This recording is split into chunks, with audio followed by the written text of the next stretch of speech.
આજરોજ રાજકોટ મ્યુનિસિપલ કોર્પોરેશનની સ્ટેન્ડિંગ કમિટીએ ભારતીય જનતા પાર્ટીના સૌ કોર્પોરેટરશ્રીઓની અધ્યક્ષતાની અંદર અને માનનીય ભારતીય જનતા પાર્ટીના પ્રમુખ શ્રી મુકેશભાઈ દોશીની ઉપસ્થિતિમાં આજે ભારતીય જનતા પાર્ટીના સૌ સભ્યશ્રીઓએ રાજકોટ મહાનગરપાલિકાનું નવા વર્ષનું અંદાજપત્ર આજે મંજૂર કર્યું છે। માનનીય મ્યુનિસિપલ કમિશનરશ્રીએ 3112.28 કરોડના કરબોજા સાથેનું બજેટ સ્ટેન્ડિંગ કમિટીમાં આપ્યું હતું, પરંતુ ભારતીય જનતા પાર્ટીના શાસકોની એક નેમ રહી છે કે લોકોની ઉપર જ્યારે એક પણ રૂપિયાનો કરબજો આ ક્યારે પણ ન આપવો જોઈએ। મહાનગરપાલિકાએ આવકના સ્ત્રોત ઉભા કરવા જોઈએ, તેના ઉપર ભાર રાખીને એક પણ રૂપિયાના કરબોજો વગર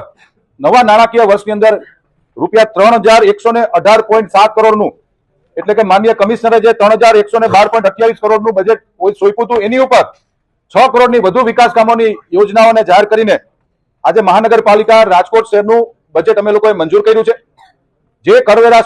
માનનીય કમિશનરશ્રી દ્વારા સોંપવામાં આવ્યા હતા એ ભારતીય જનતા પાર્ટીના સૌ શાસકોએ આજે નામંજૂર કરીને